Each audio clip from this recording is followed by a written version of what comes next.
जय हिंद दोस्तों, agree guidance इस यूट्यूब चैनल में आप लोगों का स्वागत है। तो जैसा कि आप लोगों को पता है 17 जुलाई 2023 से फर्स्ट सेमेस्टर का एग्जामिनेशन होने वाला है। तो उसके रिगार्डिंग हम लोग इस वीडियो में बात करेंगे कि जो एक्सटर्नल का जो पेपर होता है उसको किस प्रकार से सॉल्व करना होता है, किस प्रकार से एग्जाम को देना होता है, इन सभी चीज़ों के बारे में हम वीडियो में बात करेंगे।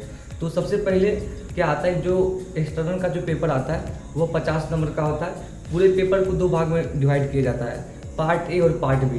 पार्ट ए जो होता है वो 25 नंबर का होता है, पार्ट बी भी 25 नंबर का होता है। पार्ट ए में जो होता है वो ऑब्जेक्टिव टाइप क्वेश्चन होता है और पार्ट बी में सब्जेक्टिव टाइप क्वेश्चन होता है। ठीक है, सबसे पहले हम बात करते हैं पार्ट ए का। तो पार्ट ए जो 25 नंबर का होता है उसमें 10 fill in the blanks, 10 correct the option और 10 करेक्ट दी स्टेटमेंट करना होता है। तो एक fill in the blanks 1 number का होता है, यानी कि 10 करना होता है 10 नंबर का। ठीक है, और करेक्ट दी ऑप्शन जो होता है वह 0.5 नंबर का होता है, वह भी 10 करना होता है, यानी कि 5 नंबर हुआ। और करेक्ट दी स्टेटमेंट जो हुआ वह भी 10 करना होता है, वह 1 नंबर का होता है, यानी कि 10 नंबर हुआ, यानी कि टोटल 25 नंबर हुआ। सबसे बात करते हैं फिल इन द ब्लैंक्स में। फिल इन द ब्लैंक्स में क्या होता है कि 12 क्वेश्चन में से 10 करना होता है। तो उसमें आप लोगों को सबसे पहले क्या करना है, जो क्वेश्चन आ रहा है उसको कर लेना है। उसके बाद क्या होता है क्या कि मान लीजिए क्या कि कुछ क्वेश्चन पूरे तरीके से हम कंफर्म नहीं है, लेकिन हमको अगर लग रहा है क्या कि यहाँ पर ये आंसर हो सकता है तो उसको कर देना है। कहने का मतलब क्या है कि क्वेश्चन को खाली नहीं छोड़ना। अगर उसमें 12 में 10 करना है तो 10 किसी भी हालत में करना ही है। ऐसा नहीं क्या कि 10 में हमको 6 आ रहा है 7 आ रहा है तो 6 7 की 3 खाली छोड़ना, ऐसा नहीं करना है। मतलब 10 के 10 भरना ही, मतलब खाली नहीं छोड़ना है। उसके बाद आते हैं हम लोग करेक्ट दी ऑप्शन में। उसमें क्या होता है क्या कि उसमें भी 12 क्वेश्चन में से 10 क्वेश्चन करना होता है। जो ऑप्शन आपको सबसे ज़्यादा अप्रोप्रिएट लगे उसको आप लोग को चूज करना होता है। अगर कोई 2 ऑप्शन में आप लोगों को कन्फ्यूजन है तो वहाँ आप लोग 50-50 का चांस ले सकते हैं।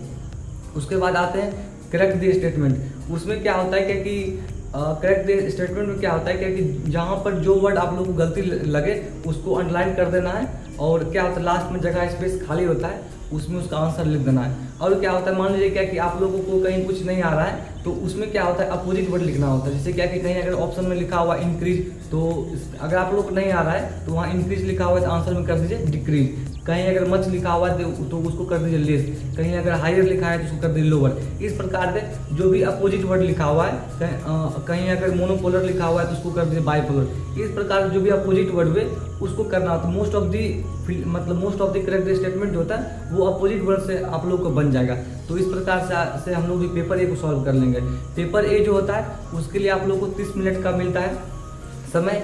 एग्जाम स्टार्ट होता है 11 बजे से 1 बजे तक का बीच का एग्जाम होता है। और पेपर ए को सॉल्व करने के लिए आपको मिलता है 30 मिनट, मतलब विद इन 30 मिनट हम लोग को पेपर को सॉल्व करना होता है। 11:30 में आप लोग को पेपर ए जो है सबमिट करा दिया जाएगा। उसके बाद आप लोगों को मिलेगा पेपर भी। अब हम लोग बात करेंगे कि जो है सब्जेक्टिव पेपर को किस प्रकार से सॉल्व करना है। तो उसमें क्या होता है, शॉर्ट क्वेश्चन आंसर और लॉन्ग क्वेश्चन आंसर आते हैं। ठीक है, तो शॉर्ट क्वेश्चन आंसर 5 करना होता है और लॉन्ग क्वेश्चन आंसर 3 करना होता है। शॉर्ट क्वेश्चन आंसर जो है 1-2 नंबर का होता है, 5 करना यानी कि 10 नंबर का।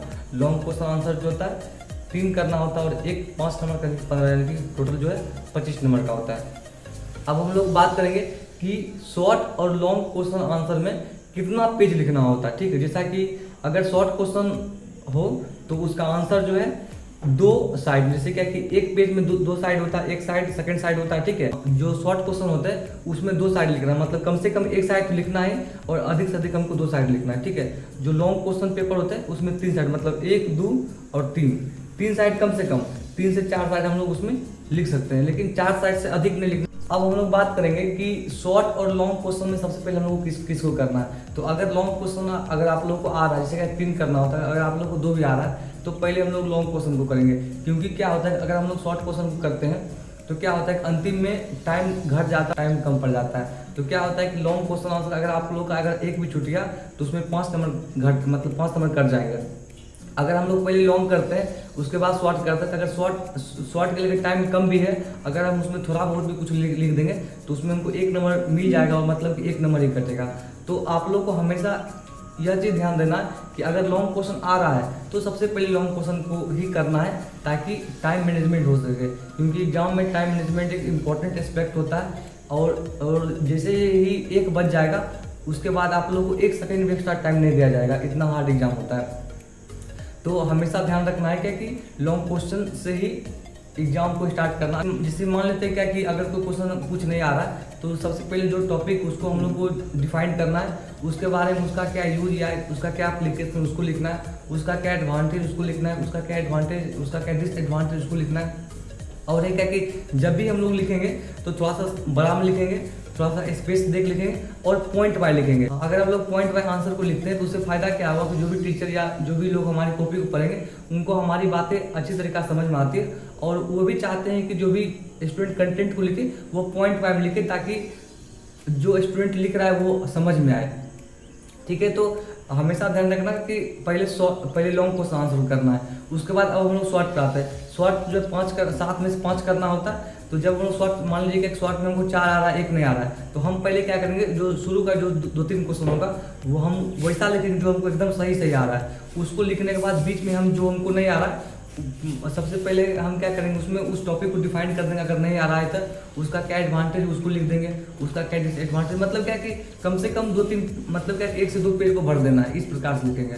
तो इस प्रकार से आप लोग जो है सब्जेक्टिव जो पेपर होता है आप लोग उसको सॉल्व कर सकते हैं, आप लोग उसका आंसर लिख सकते हैं। इसके बावजूद भी अगर आप लोग के मन में कोई भी क्वेश्चन, कोई भी क्वेरी हो, कोई भी डाउट हो तो आप लोग कमेंट करके पूछ सकते हैं।